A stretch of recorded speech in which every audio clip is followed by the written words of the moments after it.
Hello and welcome to Good Evening Britain, a Force for Good's weekly show, coming to you live from our studios here in the heart of the great British city of Glasgow, with me, your host, Alistair McConnachie.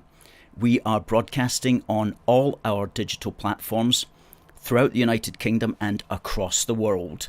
We're bringing you quality, pro-UK comment and analysis every Wednesday from 7 until 8 p.m. on Facebook, on YouTube, on Twitter and on TikTok. Folks, please do tell us where you are viewing from. Please do send in your greetings and do send in your questions, because this is the show where we're British, we love the United Kingdom and we want to stay together. And if that's you, please keep watching, and if that's not you, please keep watching anyway, because you might learn something. Now, we are teleprompter free, folks, and we have a fantastic guest coming on at the bottom of the hour at 7:30. It is Ben White, who is going to be talking to us about his experiences as a Scotsman living in England, and also his thoughts on Humza's hate law, or you might say Humza's hateful law, certainly his anti-free speech law, which we learn is coming into law on the 1st of April. And it's been a long time in the making. It was started brewing back in 2020. It was passed into law in 2021, and apparently it's taken 3 years for Police Scotland to try to understand what on earth it's all about. And we're going to explain exactly what it's all about. In 20 short minutes, we are going to look at the law, we're going to explain what it's all about, and we're going to tell you about the dangers that we must all be watching out for. And that will take us to our guest at 7:30. Now, let's have a look at some of the people who have come in. Nice to see Debbie. Debbie was first in tonight, says good evening Unionists, followed by Derek Hart. Says good evening AFFG family, I hope everyone is well. Hello to Melissa and to Catherine Rainey, great supporter, and to James. And to Nelson Norman, says good evening all fellow Unionists everywhere, and good to see Dominic in the house. And Alexander Cameron says, I've got to say I loved David Griffith's interview with David Curtin. I think he's part of the Scottish Heritage Party. Well, David Curtin was on the show a few weeks ago, and he is a great chap. A great chap indeed. Hope he stands a lot of candidates at the general election. Hello to Alan as well. Folks, if you're watching on YouTube, please do hit that thumbs up button. If you're watching on Facebook, please give us a like and a share. If you're watching on Twitter, please give us a repost so that more and more people may know about us, because we're speaking about a very important topic tonight. It's Humza's anti-free speech law, otherwise known as his hate speech law. And we are going to tell you all about that. Nice to see folks coming in also on TikTok. Good evening to everybody on TikTok. Tepis says, how are you doing, Alistair? I'm well, I hope you are too, sir. We are Scotland's premier pro-UK campaign group. Good, good. Now, let's get straight to the meat and potatoes of tonight's show, because this is a very important topic. Back in 2020, Humza Yousaf was the so-called Justice Minister, and he brought forward a bill which he euphemistically titled the Hate Speech and Public Order Scotland Act Bill. And he asked for people's opinions on it. And we spent a considerable amount of time responding to the public inquiry on that particular matter. And we wrote an article which we'll just I'll just bring up here. And it was called Free Speech for Scots. And here it is here. And we really kind of went round the houses with this one and covered all particular matters. And the dangers of such a thing. And we made 4 recommendations here, which we'll talk about in greater depth. And right down at the bottom as well, we wrote a qualifier for them, which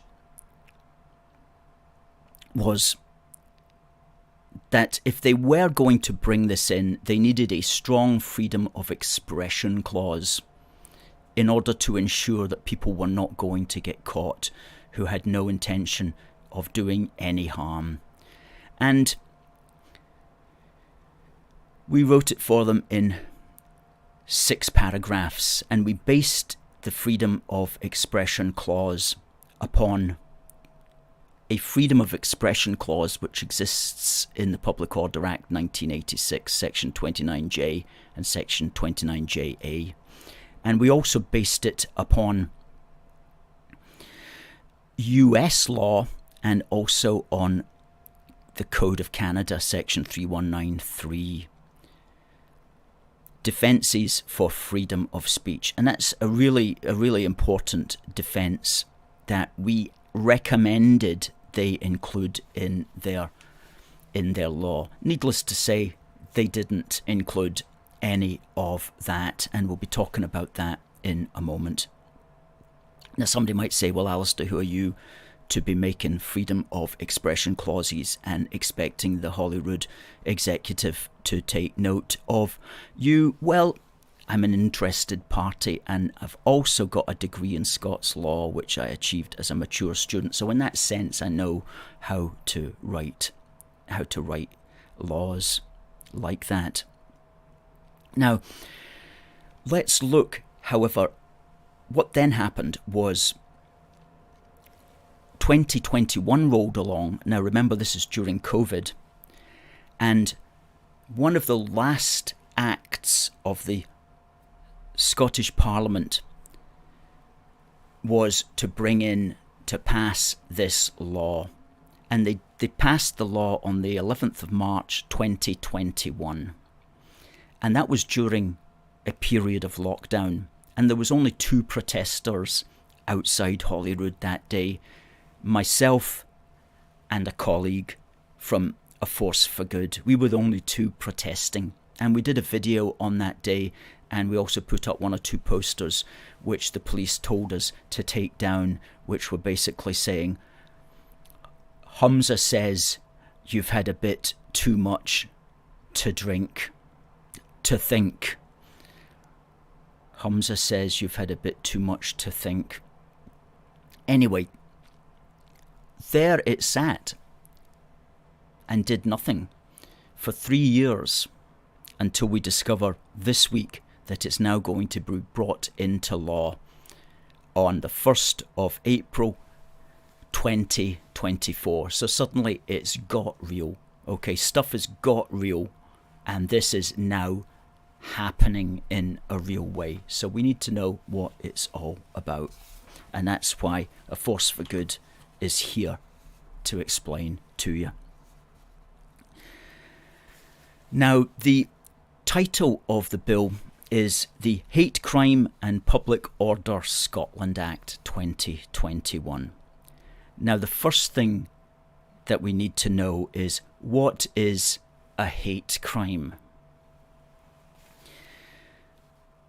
The Scottish and English prosecution services have slightly different definitions. The English one is from the Crown Prosecution Service that says, quote, any criminal offence which is perceived by the victim or any other person to be motivated by hostility or prejudice based on a person's disability or perceived disability, race or perceived race, religion or perceived religion, sexual orientation or perceived sexual orientation, or transgender identity or perceived transgender identity. The Scottish executive definition, which we discovered in one of its brochures, is: hate crime is the term used to describe behaviour which is both criminal and rooted in prejudice. Now, both those definitions are a bit abstract and a bit obtuse and unclear. So we're going to clarify it for the sake of the Crown Prosecution Service and for the Scottish Executive, to say that what you were trying to say there is that a hate crime is a crime aggravated by prejudice. So that's our understanding of what a hate crime is. It's a crime aggravated by prejudice towards a person because of their real or perceived attributes. Now, when we talk about a hate crime, in our heads, we have to separate two very distinct things. Okay? There is what could be called violent hate crimes, and there are hate speech crimes. So a violent hate crime would be, for example, a gang of youths of one particular colour ganging up and beating a youth of a different colour. And if there was racial prejudice there, then that could be called a hate crime. That's a very serious crime. It involves violence, potential injury. That is really quite a completely different matter from what could be called a hate speech crime, which is somebody using language in such a way in certain circumstances which is perceived to be hateful. So these are two different things. However, you will notice when the government or when the police or when the media talk about hate crimes, they lump everything all in together. So they'll say something like hate crimes are increasing, and you're thinking that violent crimes regarding race are increasing, and they might be, but you think, is it that many? But what they don't tell you is a lot of those crimes are not the violent hate crimes, they are hate speech crimes, which are of a much lesser import. So the media and the system does tend to blur the concept of hate crime, but there are serious differences between a violent hate crime and a hate speech crime. So that's something to be aware of as we further explain the situation. Now, the next thing that we need to know is, what is aggravation? If you steal somebody's items, for example, that's burglary. If you steal that person's items and you have a weapon, that's aggravated burglary. It's burglary aggravated with a weapon. If you mug somebody, that's mugging. If you mug them with a weapon, that's aggravated mugging. If you mug somebody at the same time as using racial slurs against them, that's racially aggravated mugging. You are considered to be demonstrating a dislike or hostility towards that person on the basis of the person's race. That's racially aggravated attack, which is different from simple attack. It's, in the eyes of the law, an aggravated mugging is considered to be worse than a normal mugging. And the concept of aggravation in an attack, verbal aggravation, is a relatively recent concept, and it was introduced in the UK by the Crime and Disorder Act 1998. So it's a recent innovation.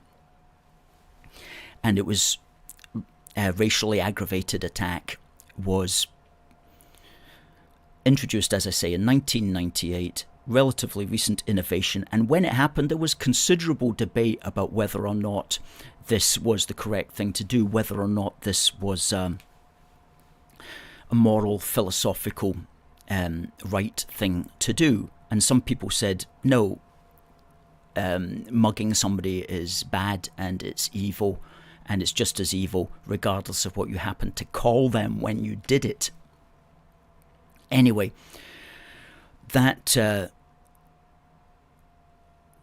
there is such a thing now. It was the people who argued that lost the case, and there is such a thing as racially aggravated attack. And when you look at a lot of these horrible videos on Twitter, it does seem that there is such a thing as racially aggravated attack. It does seem to be a real thing. And of course, it's often white people who are at the end of that racially aggravated attack. So it does seem to be, unfortunately, a real thing. But as I say, those sorts of hate crimes should be distinguished from the ones that we're talking about here, and the ones that this Humza's Hate Speech Act is largely about, which is hate speech crimes, not crimes of violence.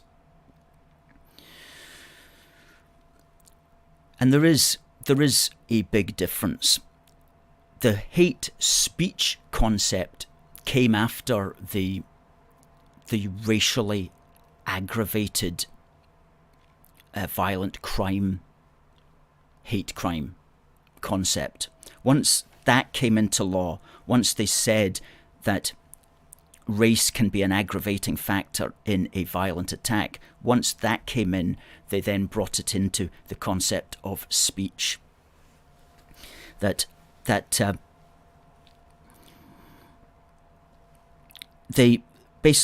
got that idea into law. They said that a crime could be aggravated by prejudice, or what they are calling hate, and they moved further to the idea of the expression of prejudice in certain circumstances could itself be a crime. Okay, so they moved the goalposts considerably to the point where they claimed that the expression of prejudice in certain circumstances could itself be the crime, regardless of, even though there was no other circumstances, even though there was no physicality, even though there was no physical harm, even though there was no physical loss, the actual expression of prejudice in certain circumstances could be a crime. So the offender didn't need to commit a conventional crime, such as a violent crime. The offender simply needed to express a prejudice in certain circumstances, and that would be a crime in itself. So what are those circumstances? And this is important to understand. Some people may think that using a racial slur, for example, is the crime. That's not actually the crime.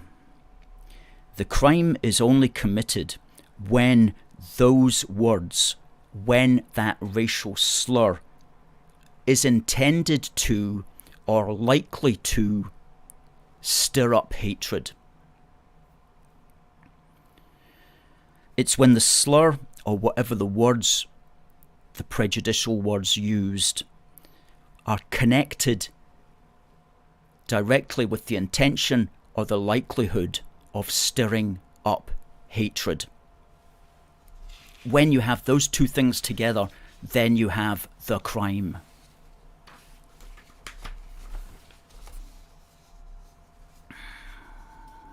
It's a very subtle distinction, and it's not at all clear whether the judges themselves understand that. It's certainly not clear whether the juries understand it. It's not necessarily clear whether the police understand it. It's a very convoluted legal concept that what we call hate speech is using threatening or abusive or insulting language with the intention to stir up hatred or the likelihood of stirring up hatred. And if you get convicted of that in Scotland from the 1st of April, you could be facing up to 7 years in prison. So this, and we'll look at we'll look at it in a little bit more depth in a moment when we run through it, but why is this a controversial subject, a controversial legal concept?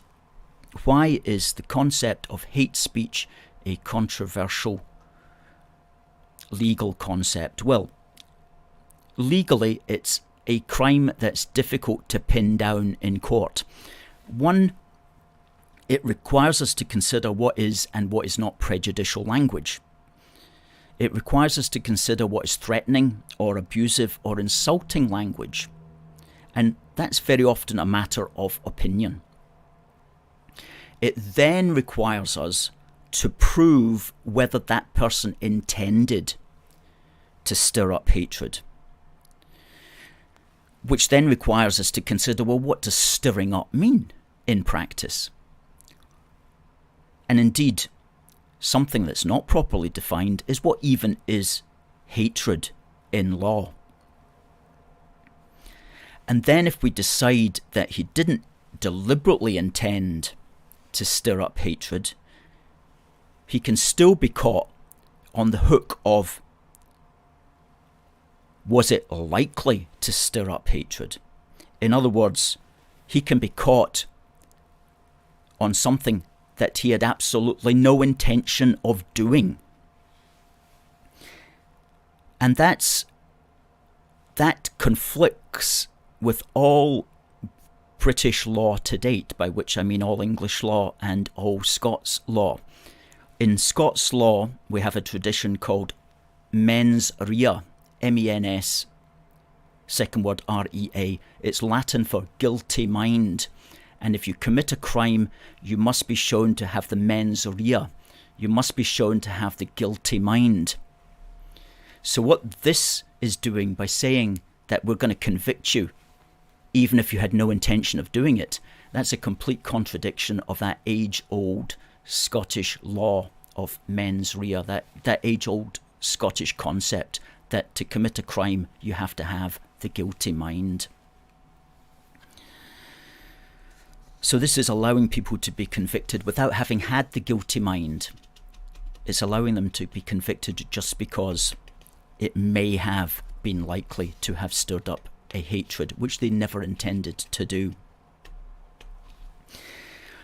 So those are the problems that face us in law. But secondly, the biggest objection against hate speech law is that it is a political concept. There's no question about it.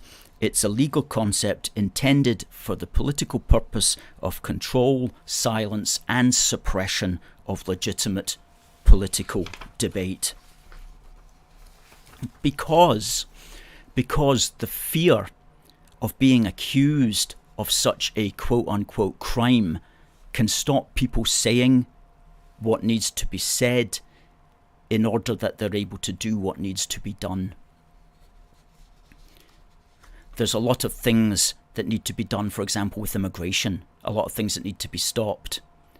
And quite a few people, not ourselves as such, but other people might be afraid of articulating that for fear that somebody might find it insulting or might find it quote-unquote abusive or even threatening. And for fear that a jury will then find them guilty of being likely to stir up a hatred which they never intended to do. So it's a political means of control. That's, as far as we can see, the main purpose of hate speech. And so, having said that, let's just quickly run through the bill here so you can see it. Now, we've got our guest coming up in a few minutes.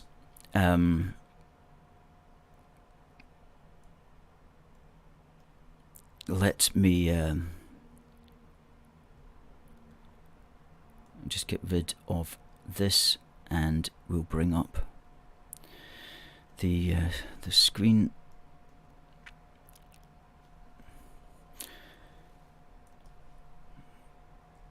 Okay, this is the bill here. Let's Hate Crime and Public Order Scotland Act, aggravation of offences by prejudice. This part looks at who is a potential victim. This part speaks about racially aggravated harassment. Now, that's generally something that most of us could avoid getting entrapped in, although you could see how that might affect neighbours, for example, who don't like each other. And if you're complaining about your neighbour could perhaps say that he was being harassed by you on the basis of race. But the big one here is part 3, offences relating to stirring up hatred. And here we see a person commits an offence if the person behaves in a manner that a reasonable person would consider to be threatening, abusive or insulting, or communicates to another person material that a reasonable person would consider to be threatening, abusive or insulting. So that could simply be making a Twitter post. But here's the thing, and the above has to include, in doing so, the person intends to stir up hatred, or a reasonable person would consider that behaviour to be likely to result in hatred being stirred up. There you go, that's where you get caught on it. And that refers particularly to race, colour, nationality, citizenship, ethnic or national origins. And there's a second one here, which is very similar to the first paragraph, but it has got rid of the likely, and it only concentrates on the intended. And that's when the victim can be characterised by age, disability, religion, sexual orientation, transgender, or sex characteristics.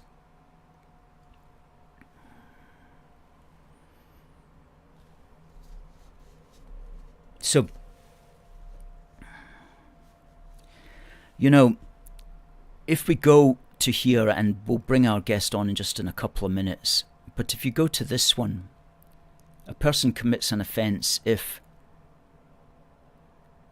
the person behaves in a manner that a reasonable person would consider to be threatening, abusive or insulting. Well, you know, some people would say that Humza Yousaf behaved in a somewhat insulting manner when he gave his famous white speech about all the white people in Scotland and positions of power in Scotland. So some people would say that maybe Humza Yousaf could get caught there under Part 3, Section 4. Because while I'm sure Humza had no intention of stirring up hatred, perhaps a reasonable person would consider the behaviour or the communication of the material which he spoke to be likely to result in hatred being stirred up against such a group. The group here being defined by reference to race and colour and nationality and ethnic or national origins, or otherwise known as the white Scottish. So, you know, maybe Humza Yousaf himself could get caught under that law, which would of course be kind of ironic and also ridiculous. But maybe obviously we're being tongue-in-cheek there, but it's also very serious, because this just shows the subjective nature of this particular law which is being brought in. The subjective, not objective judgments which the police, which the judge, which the juries are meant to consider. And so it seems almost like an unworkable law, but it is serving its purpose, no doubt, which is to scare people into silence on many issues which need to be spoken about. Time will tell. This won't be the last time we're talking about this particular issue, but time will tell how this is going to go. Now, it's the bottom of the hour. I want to bring on our guest, who is a fellow called Ben White, who runs a Twitter page called TheWhiteOpinion. And let's bring Ben on right now. Please say hello to Ben. Hello there, Ben. Hi there, how are you? Good.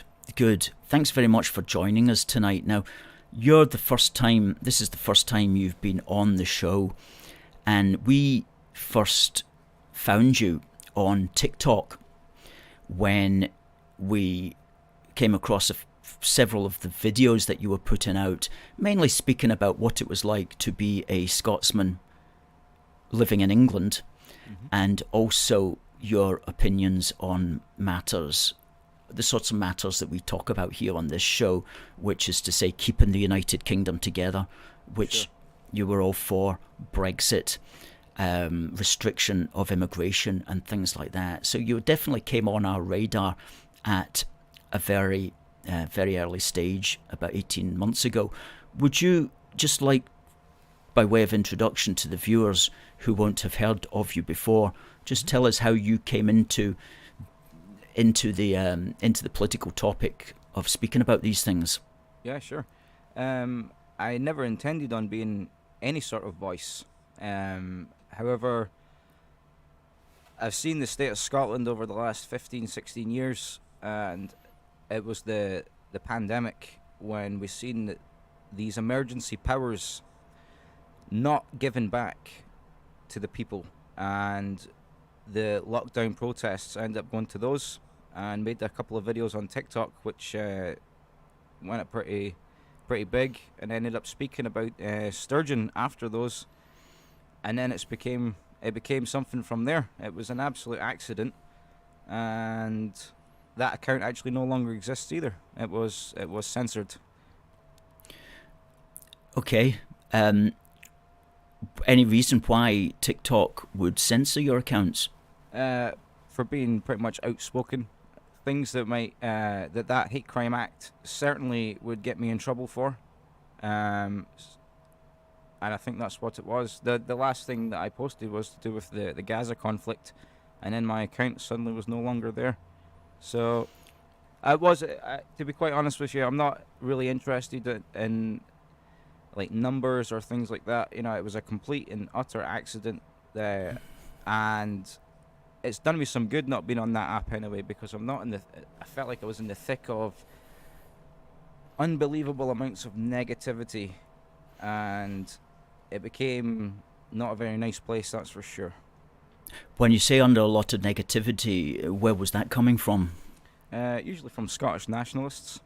Mm. They didn't like to know that their Führer Sturgeon wasn't who they thought she was, and just generally those people are people who don't seem to think for themselves, quite honestly. Yeah. Well, we've been on TikTok for at least a couple of years now, and I know what you mean about the negativity. Eventually, they tend to go away. You know, they're kind of they swarm in and then they swarm out when they see they can't really make an impact upon you. Mm-hmm. It almost became a challenge. I was almost thriving in their negativity. You know, it almost became a challenge to wind those people up, which was counterproductive to any sort of thing that I was talking about at the time. And I think that's what that app is designed to do. I called it a weapon once, and I really still stick to that to this day. It's a weapon on people's mind and consciousness. and it's definitely designed to pit people against people. Interesting thoughts on it. Yeah, you could well be correct. This is saving grace as far as we're concerned, is that it does allow different, more views to be heard on it than, for example, on YouTube. Sure. You can hear, but these accounts often do get then taken off, but then people come back with them again. But there does seem to be a little bit more freedom of speech, as it were, on TikTok than there is on YouTube. However, I would say that there's a lot of bad stuff on TikTok as well. We wouldn't Especially go quite so for the young children.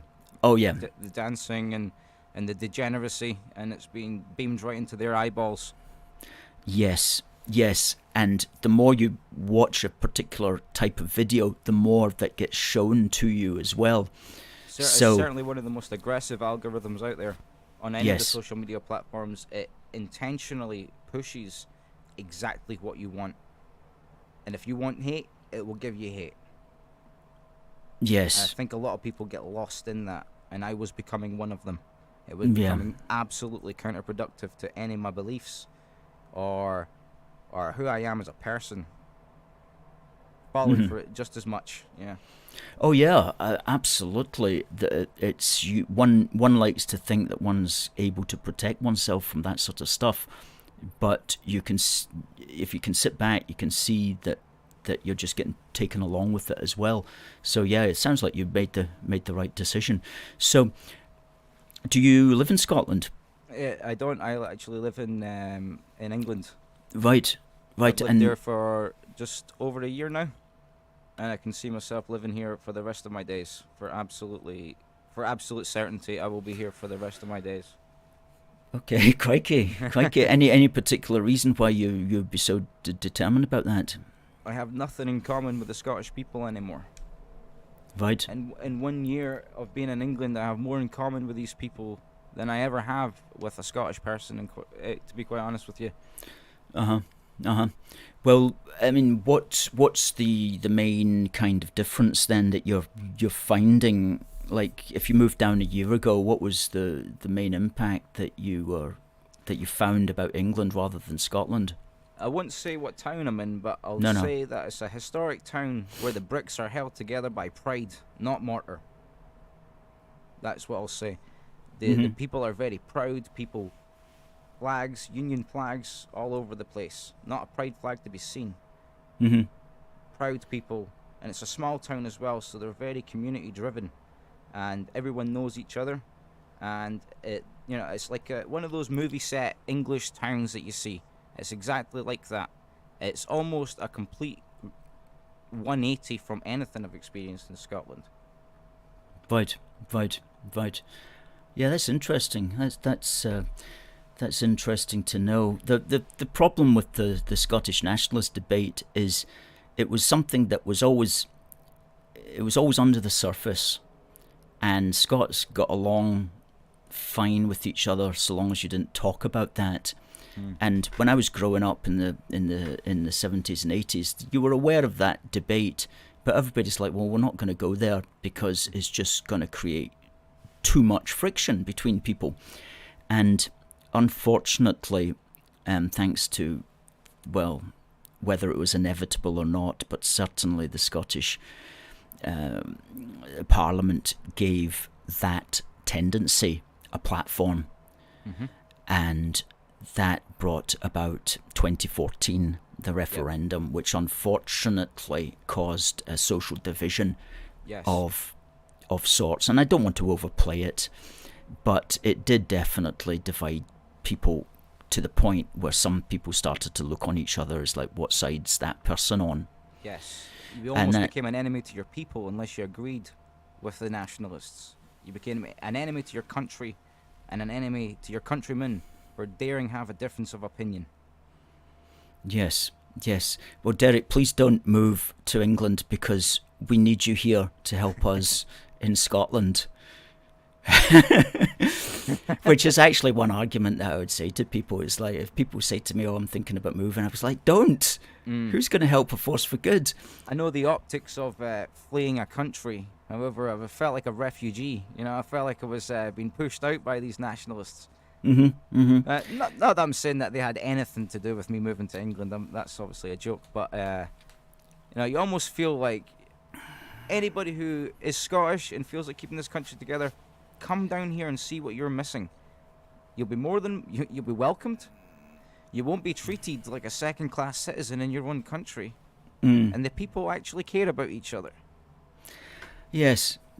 Well, you're painting a very rosy picture there of England, but I should imagine there'll be parts of England which are considerably worse than living in Scotland as well. Yeah, I'm very lucky to be in this sort of town. I know, like major cities and stuff are currently under an immigration crisis. In fact, it has started to appear here. It's not like this town's shielded from anything of the sort. In fact, it's the opposite. However, for now, it's on a good steading. It really could, it really is on a good steading.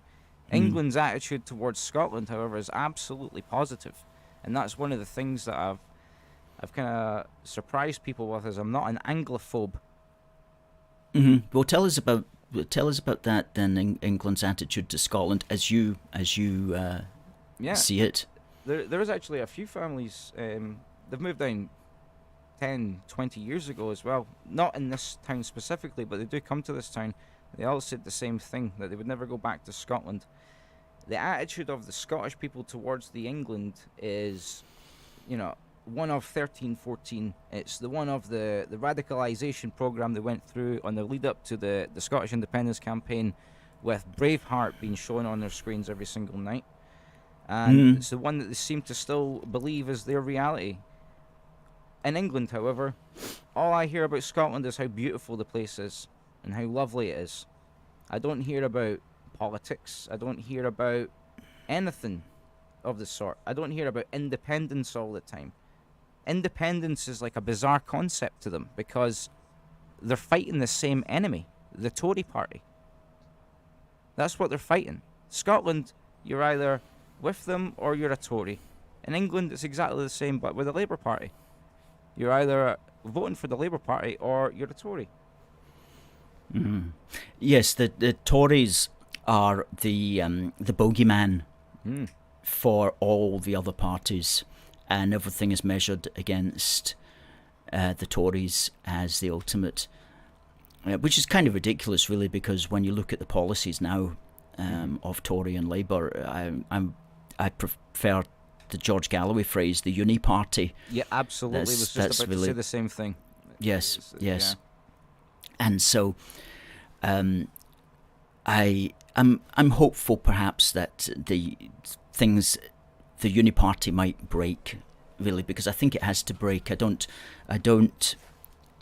hold any more to the idea that you've got to vote for one to keep the other out, because they're both going to be largely the same, and I don't know what your thoughts are on that. Well, I did hear someone the other day say that they're voting out, they're not voting in, but it's one and the same thing. They're voting for the exact same thing, wrapped up in a different package. It's the same thing. Yeah.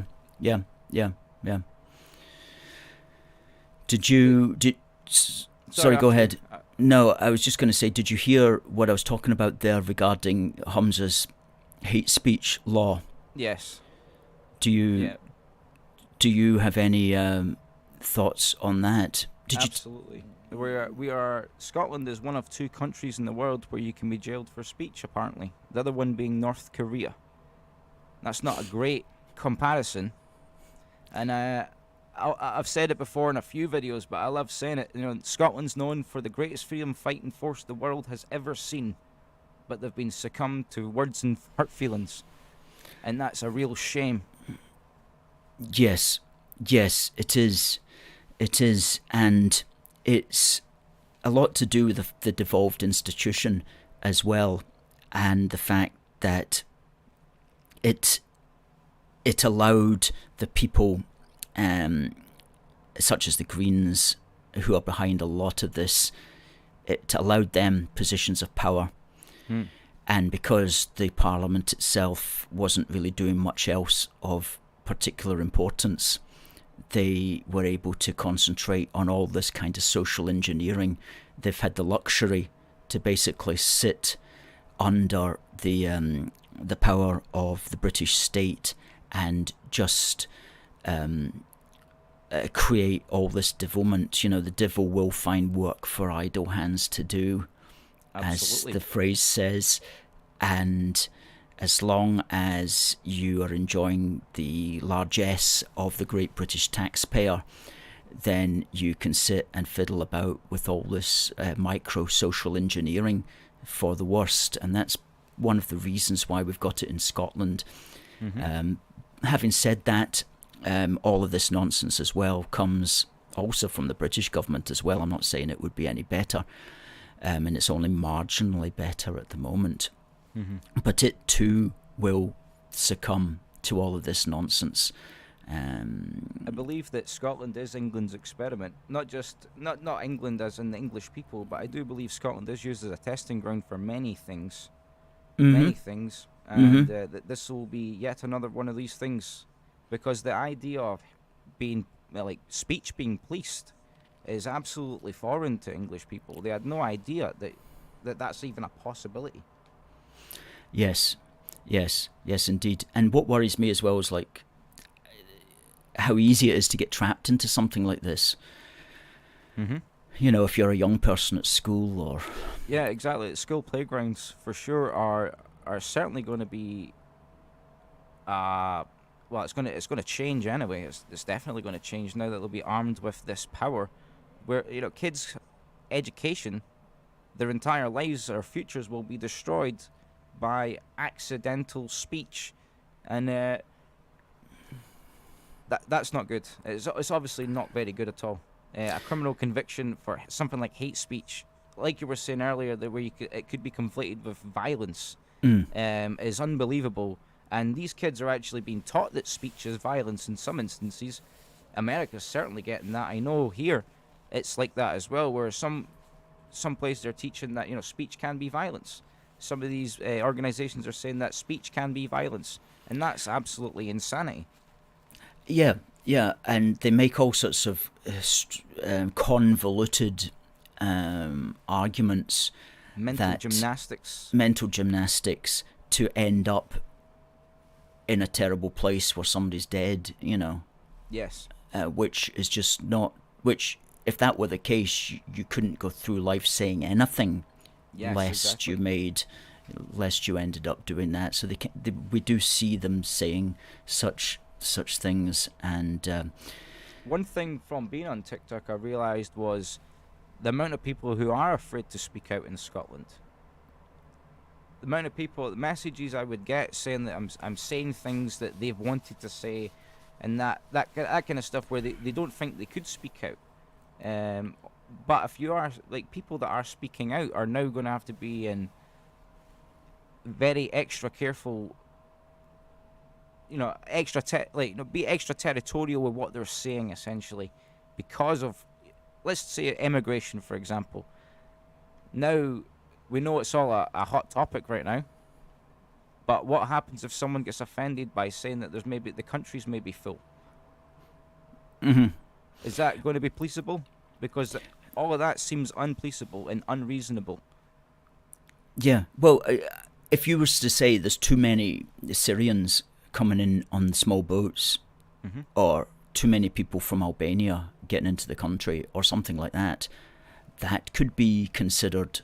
and it doesn't need to be an Albanian that takes offence at this. Okay, if somebody heard me saying that on this show, and they said that, I find that to be insulting, and I find that to be racially prejudiced against Albanians. And what they would have to do, of course, is to prove that I intended to stir up hatred, or that it was likely to stir up hatred. So, as I mentioned when I was speaking about that, that is the connection that does have to be made. Sure. Okay, that's the leap that has to be made. But in this society, that's a fairly easy leap, unfortunately, for a lot of politically correct judges or Yes. confused jurors to make. Because they're calling themselves reasonable people. But these people are anything but. What is a reasonable person? Who determines who's reasonable? Or what's reasonable? And unfortunately, the people that are going to be policing these laws and sentencing people are not that reasonable. Yes, that's right. Reasonableness definitely changes with the times, and and it has no particular legal definition other than what is considered to be the societal norm. And so, if the norms shift to the point where even saying something like "there's too many Albanians coming across on small boats," if you know that that could be considered by some people to be likely to quote unquote stir up hatred, when of course there's no intention of doing that. It's just a matter of political fact that Yes. I would like to stop the number of people who are coming across in small boats. And I use the Albanian example because there's absolutely no reason on God's good earth why Albanians should be getting refugee status in the United Kingdom. Okay, there's nothing going on in Albania that they're needing to be escaping from, so that's a complete con that any of them are coming here. So I use that as an easy example, but the point is that anybody can get caught out Sure. on that. And we saw the recent example of the fellow Sam Milia who got done, and his stickers said things, just basic things that weren't in and of themselves even offensive, but clearly somebody found them insulting and considered that it was likely to or intended to stir up hatred, and Sure. he got done. He got 2 years for that in England. So I think he was made an example of. It was Yeah. almost used as the deterrent for this is what will come to you if you dare speak against us or out about anything about that. Yes, absolutely. Budgie Burger says too many illegals smashing up the free 5-star hotels. Yes. I So, think when go talking ahead. about the illegals, sorry, I think they're just equally being used as pawns by politicians as well. Like, people have to remember that there's a lot of hatred going towards anyone that's a different color, a different shade of white to them. It does go too far sometimes, where I still wouldn't agree with policing it. However, the rise in the media seems to be conflating a lot of racial hatred on the GB News in particular. It seemed to be drumming up a lot of racial hatred subliminally or off the cuff comments, etc. And it's given justification for people to then start being that way as well. But then you slap that kind of thing in front of them as well, then they can go to jail for it. When in their mind they might have only been speaking out for what their country, for their country. Now they're in jail for it. That's a good point. And we need to help the people like ourselves who are opposed to basically the invasion of this country. We have to help educate them about what the laws involve and how their casual speak can actually catch them out in a very bad way.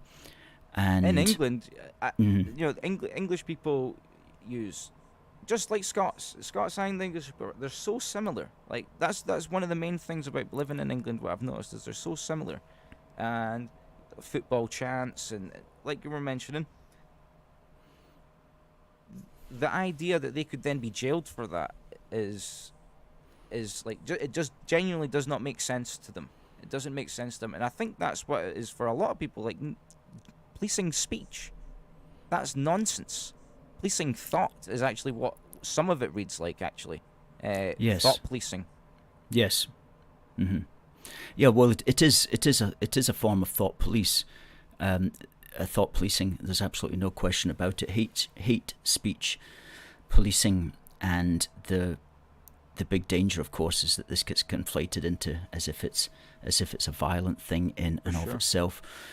And I'm not saying speech can't equate to, speech can't cause violence. Speech can obviously cause violence, but to equate speech and violence as one is essentially double speak. It doesn't make sense. Yeah, it should be pointed out, of course, that if you incite violence, I mean, that's always been against the law. If you incite to a violent crime, that's against the law. And that should be against the law, because nobody should be doing that in our democracy. There's laws against that, and you can't say that that is a political tactic in order to suppress debate. It's simply just keeping the law. It's completely superfluous. One of the things in that as well is the abolition of blasphemy. The blasphemy law abolition. Godlessness is exactly why our country, or one of the reasons why our country is in the state that it's in. And immigration, everyone's a Muslim apparently, right? Well, Muslim people do go to the mosque and they do follow their text. And right now they are doing Ramadan right now. And I keep hearing that English or British culture is being lost. But it's being lost by our own people because they're not subscribing to what it is to be British. They want to say it's a white Christian country, then walk the walk. Because I'm not seeing a lot of men in the churches. What I'm seeing down here is a lot of churches that can't afford to get Bibles on their pews because nobody's walking through the doors. They're in the pubs instead. Yeah, it's a good point. I hear that one of the advantages of this particular hate speech act was, at least it's abolished blasphemy. I was like, I'm not sure that's actually a good thing. I mean, I think we should be showing respect to certainly the Christian religion and passing respect to the heathen religions, as I like to call them, in my controversial way, whether or not calling those other religions heathens. That might be now, that might be from 1st of April. I may have to. Yeah, I may have to. I'm sure that will be clipped and used in Police Scotland's investigation. Yeah, Ben, we need to get you back on. I think you make a great person here to bounce ideas off of. But it's the top of the hour, so folks, do say a big thank you to Ben. If you want to follow him, he's on twitter.com/TheWhiteOpinion, and no doubt we'll be hearing from you. Alistair. Go ahead. But that's maybe another thing under Humza's law that if I was to live in Scotland, that might get me locked up. Is even the implication of my username on Twitter, the White Opinion. Yes. When it's actually about my surname. Yes, indeed. Well, I'm sure Humza could do a whole speech on that, on white Twitter handles. Yeah, oh yes. Like the one he did recently. In Holyrood, okay. Yes. Yeah, good. Okay, Ben, fantastic to speak with you. And thank you very much for your time. And everyone's time. Really grateful for that. Absolutely. Michael, Ben, Catherine says, thank you, Ben, you were fantastic. Totally concur. Michael says, thank you. Derek says, great chat. Another great show. And, awesome. And this good is stuff. A great show, Alistair. Like, what you've got going on is excellent. Like, it's really, really excellent. And that's one thing that I've seen on TikTok. It really caught my eye was how professional your show was, and how into it you are, and how into what you've got going on. That's really rare, man. People are usually just in this for themselves, and you really seem like you want to help people, and that's awesome. Thank you very much for those kind words. And I couldn't do it without all the supporters here at A Force for Good, our assistant producer of this show, and our social media coordinator who helps especially on Facebook, as well as, of course, all the viewers who watch and who send in their comments and to share and like the program. So thanks all of you, and thank you, Ben. We'll have you back on as soon as you're available. No problem. And thank so, you again. Good night. No problem, sir. Fantastic. Good to see Ben there. Excellent new guest on the show.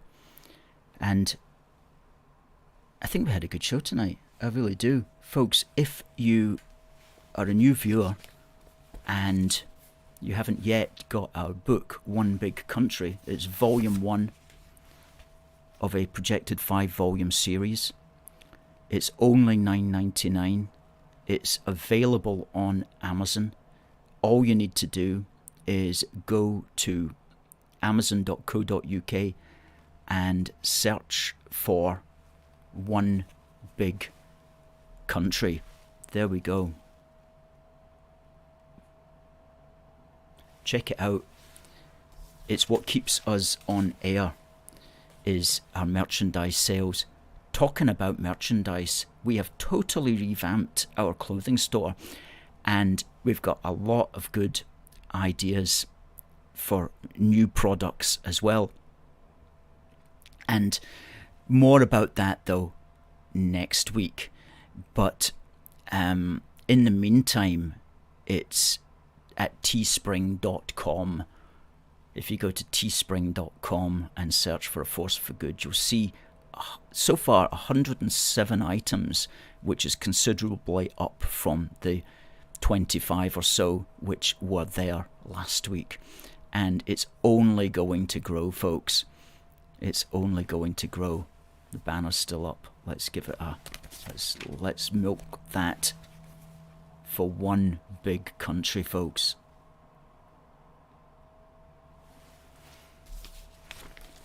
And if you want to help, a lot of people are helping from only 69 pence a week at our union supporters programme at aforceforgood.uk/union-supporters.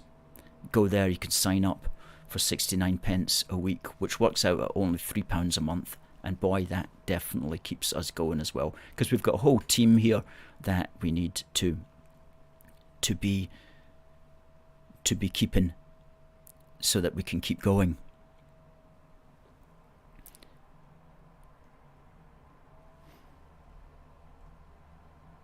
Brilliant stuff. Folks, I'm currently working on issue 10 as well of Union Heart, and that will be coming out in April, and that goes free to all our union supporters, but you can get that at our shop -1, and a lot of good articles on aforceforgood.uk. We put up one yesterday as well about unionist opposition to the Union of Parliaments in 1707. And we revealed something that many people don't know, which was a lot of the so-called anti-union debate in 1707 was actually an intra-unionist conversation between different types of people who wanted a union of sorts, but were arguing over how best to do it. And that's something that you don't hear. That's something that the nationalist politicians and historians don't tell you. The extent of the pro-United Kingdom debate back then in 1707. So we're all over the place with articles, historical articles, hard copy magazines, hard copy books, including our wee book for the Union. Our wee book for the Union, which is again at our shop, aforceforgood.uk/shop-1. This is the one that really set us on the road. And we've now got our big book as well, which is going to become an even bigger book when the other 4 volumes are added. Volume 2 will be coming out in November of this year. Folks, we cannot be stopped. We cannot be stopped. Okay? Our team is committed to this fight. So, whether you like us, whether you love us, or whether you don't, the thing is, you're just going to have us, because here we are, and we're not going anywhere with your support. With your support, folks. This is Scotland's foremost pro-UK campaigning group. If you want to join us on the streets, our summer street stall programme will be beginning in April. If you want to join us on the streets, please do contact us, and you can come out with us at our street stalls. It's going to be an exciting summer. Looking forward to it as well. It's going to be an absolutely fantastic summer. Great stuff. And check out all our stuff at aforceforgood.uk/shop-1. And if you want to appear as a guest, contact us as well. If you know people that want to come on as a guest, like the fantastic Ben White that we had earlier, if you know people, please tell them to contact us, because that's our job, is ensuring that the pro-UK patriotic voice is heard throughout the United Kingdom and indeed the world. Brilliant stuff. Absolutely brilliant stuff. As James says, we go from strength to strength, always developing, always creating, always getting better and better. So, let's bring our show to its conclusion. Thanks to all the viewers. Over 200 people watching tonight. Absolutely fantastic. That's a real boost. That's a real boost for us. When we see those kind of views, we know we're doing the right thing, and it really does help. So folks, it just remains for me to remind you that we'll be back next Wednesday. Until then, God bless the United Kingdom and God save the King. See you next week.